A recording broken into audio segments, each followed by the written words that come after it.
जो डिस्कस करने जा रहे हैं, जो हमारा टॉपिक आज रहेगा वो रहेगा राइट टू एजुकेशन, जो कि हम यूनिवर्सलाइजेशन ऑफ एलिमेंट्री एजुकेशन के बारे में जब हम बात करेंगे।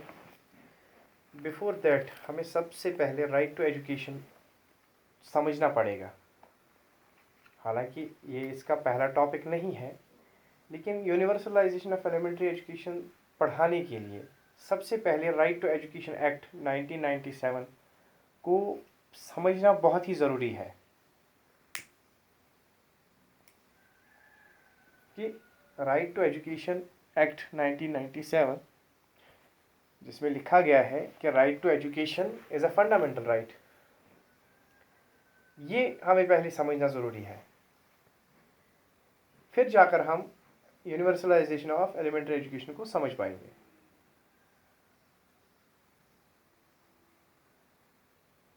तो डिस्कस करते हैं डिटेल में।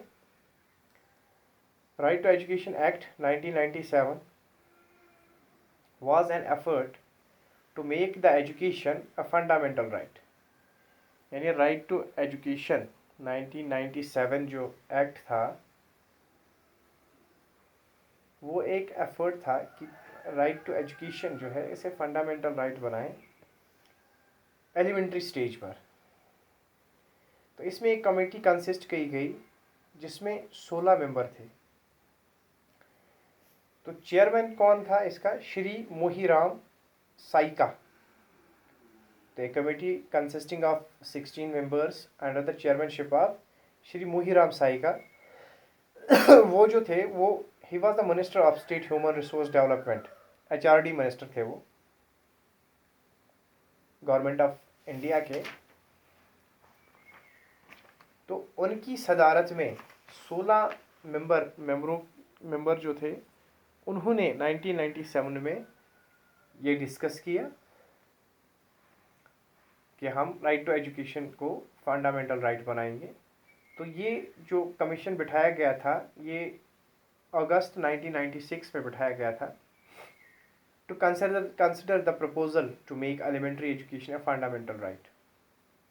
तो फिर जो कमेटी है उसने अपना रिपोर्ट सबमिट किया 1997 में, जनवरी 1997 में। तो इसमें रिकमेंडेशंस ऑफ द कमेटी, तो उन्होंने क्या रिकमेंडेशन रखी थी उसमें था कि एक there is no need to enact a central legislation making elementary education compulsory। दूसरा जो पॉइंट था इसमें that was state should either amend their existing legislation or enact fresh legislation to give effect to the proposed constitutional amendments। Fresh state legislation should provide inter alia for following, जैसे उसमें provisions थे किसके? Permissive conclusion to enable state government and local bodies to enforce the law selectively in a phased manner, या grounds for exemption for compulsory school attendance। तो ये सब चीज़ें उसमें रखी गई थी। और इम्पॉर्टेंट imposition of punishment और defaulting parents या quantum of minimum या maximum punishment should be specified। Establishment of primary schools within a distance of 1 to 1.5 kilometre, यानी 1 से 1.5 किलोमीटर, हर 1.5 किलोमीटर, हर 1 किलोमीटर या 1.5 किलोमीटर के बाद हमें स्कूल इस्टेब्लिश करने हैं। वो रूरल हैबिटेशन में हमने देखना था। तो इस एरिया में 1 से 1.5 किलोमीटर के एरिया में अगर कोई स्कूल हैबिटेशन थी तो वहाँ पर स्कूल्स जो है वो खोले जाते थे।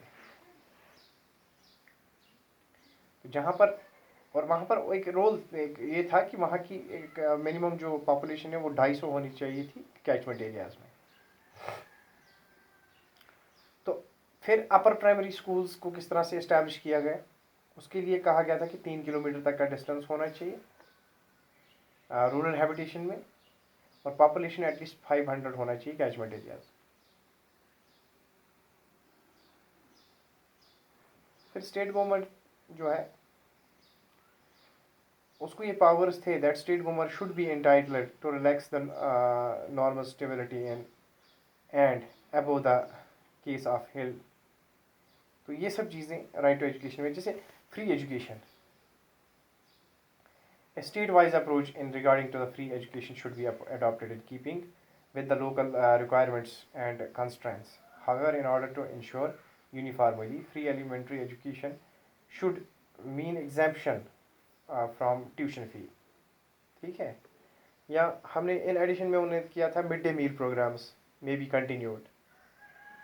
तो ये strengthening of administrative machinery, academic requirements में उन्होंने लिखा, कमेटी ने जो रिपोर्ट दी थी वो ये था कि textbooks, boards, corporations, district institution of education training should be strengthened. तो टीचर ट्रेनिंग ज़्यादा से ज़्यादा देनी चाहिए।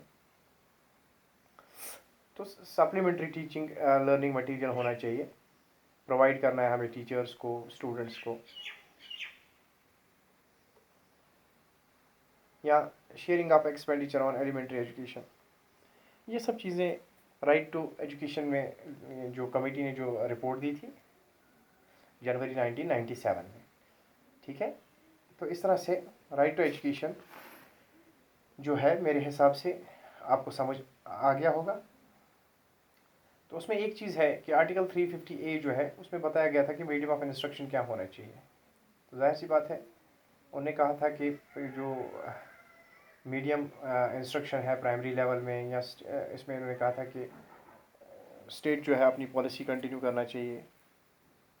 ठीक है, तो इस तरह से फिर सोशल मोबिलाइजेशन या ऑपरेशनलाइजेशन जो है वो सब इन्होंने इसमें अपनी रिपोर्ट में दिया हुआ था।